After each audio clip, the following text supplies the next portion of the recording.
If you're on a strict budget but you want to game on PC, it doesn't have to be expensive, and that's exactly why I made this video. I was able to build this awesome gaming computer and I only spent $248.73.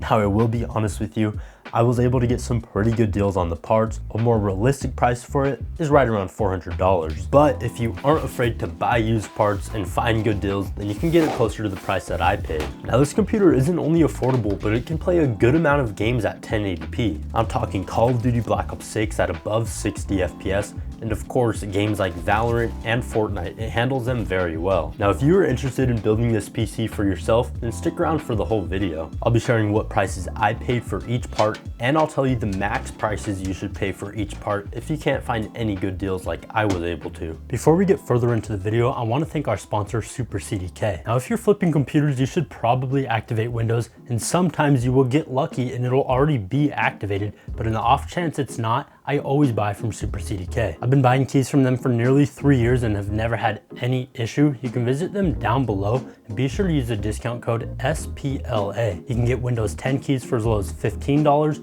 or Windows 11 keys for as low as $22. The discount code also works on any other Microsoft products they may have. And once you get the key, activating it is super easy. You just copy and paste it into your window activation settings, click activate, and bam, you save some money and activated Windows. Thank you Super CDK for sponsoring this video. Be sure to check them out with the links below.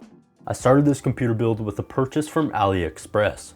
They're one of the best places to shop if you're wanting to build a PC on a budget. I bought this CPU, motherboard, and RAM combo for a crazy price of $74.83. It was on sale. For the CPU, we have a Ryzen 5 2600, which is rocking 6 cores with decent clock speeds, and it has hyper-threading. The motherboard is a tiny looking board, but it has everything we need for this build, including 2 RAM slots and an M.2 slot, and around the back you get 4 USB 3 ports, which isn't bad. For RAM, it is the same brand as the motherboard. I honestly don't know how to say it. It's like Kilosuri or whatever, but it's a 2x8GB kit and it's rated for 3200 megahertz. Now one thing you'll have to buy in addition to this combo is a CR2032 battery. I buy them in a pack of 10 on Amazon, but you can buy singles at like any local grocery store. If this combo isn't on sale or you aren't comfortable buying from AliExpress, then shop your local market or on eBay, but don't pay any more than $120 for a combo, and make sure you get at least a Ryzen 5, obviously a motherboard, and 16GB of RAM. Now to cool our Ryzen 5, I am using yet again another product from AliExpress. I'm using this AIGO ICE 400 SE. It's a tiny air cooler with a 92mm static RGB fan, but it has 4 copper heat pipes. Now you can use it as is, it'll work just fine, but I don't like the original look. I spray painted the top of the cooler white, and I swapped the static fan for a 92mm ARGB fan from Thermalright. When I bought the cooler, it was on sale and I paid $5.75, and for the replacement ARGB fan, I paid $6.43. Now I want to mention, if you use this cooler, I recommend you zip tie the 2 metal clips into place. Sometimes they already come broken off, and if they aren't, then I assure you they will most likely break off over time. I guess that's the drawback of the cheap cooler. But you'll see later on in the benchmarks that it actually cools the Ryzen 5 with no problem. Now just like the motherboard combo, I do suggest AliExpress for the cooler. That AIGO is normally around $9, but Amazon will work as well. Just don't spend any more than $20. This one from ID Cooling works great. I've used them like 20 times in the past. Now to finish off the motherboard, we're going to fill up that NVMe slot. I went with this 1TB Gen 3 M.2 SSD from the brand Orioko. I think that's how you say it. Anyways, it's a budget-friendly SSD. Now I've heard it runs hotter than normal, but it comes with an included heatsink, which you can add on. I bought mine on sale for $41.75, which is a pretty decent price for a brand new drive. And when it comes to storage, you do have a few options. You can either go with a 1TB 512GB drive, and then you can also go with a SATA SSD or an M.2 SSD, but whatever option you go with, don't spend any more than $50, and you can also buy new or used.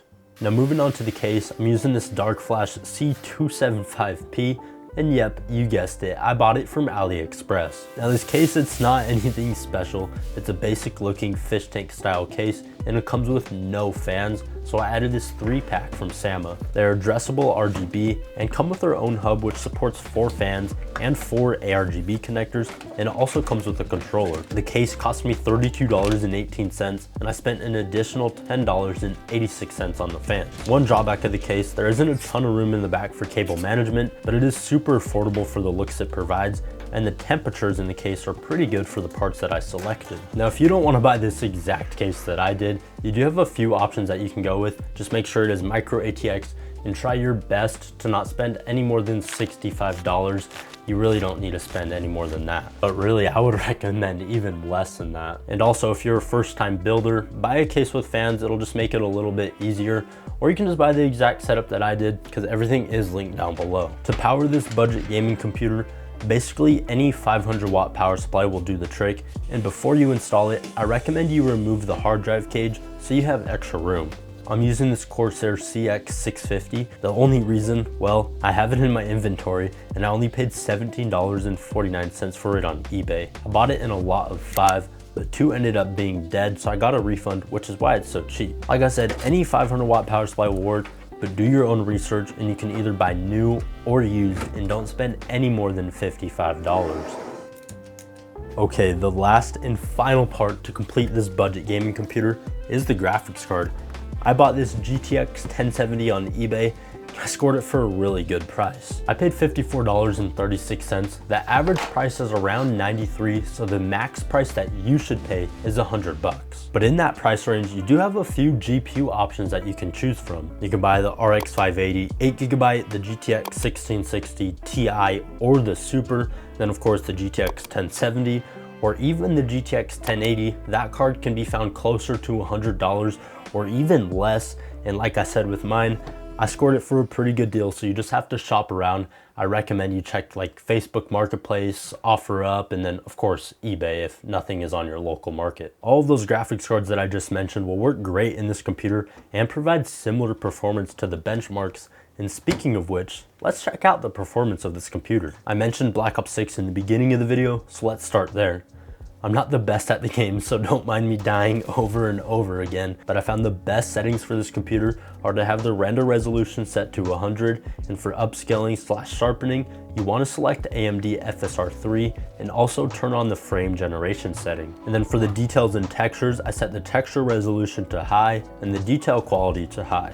And then for every other setting, it can be set to off, low, or normal. And I also set the FOV to 120. Those settings provide decent clarity, but also gives us the extra frames, which you want for a shooter. As I mentioned, I'm not the best, but nonetheless, it is playable, and we averaged 116 FPS with a 1% low of 89. Now for a AAA title, I like to test Cyberpunk 2077. It's older and a lot more optimized now, but it's still harder to run on some hardware. I selected the medium preset and ran the in-game benchmarking tool, and we scored a very nice average FPS of 71. The 1% lows could have been better, but for a story mode game, I would say this would be more than playable. But now for some esports titles. I loaded into Fortnite OG. The settings I used were DirectX 12, 100% 3D res scale, far view distance, and everything else was on low. I was just running around having a jolly old time trying to get some kills, but I got absolutely dunked on. I loaded back in for Redemption, and yeah, that didn't work out, but I was determined to get at least 1 kill on this computer. I loaded in again, and oh yeah, baby, we got a kill. After all that, we averaged 157 FPS. Not bad. Moving on to Valorant now, this game is pretty optimized and can run decently well on a lot of different hardware.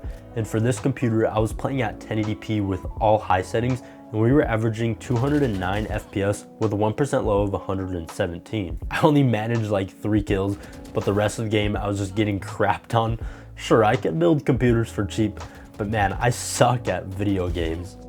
Well, what do you think of this PC? Go ahead and leave your thoughts in the comments. I personally think it is a great option for those who are actually on a budget and don't have a lot of money to spend. Now, there is a little bit of a drawback. You do have to take the time to shop around, find good deals to get it closer to the price that I paid.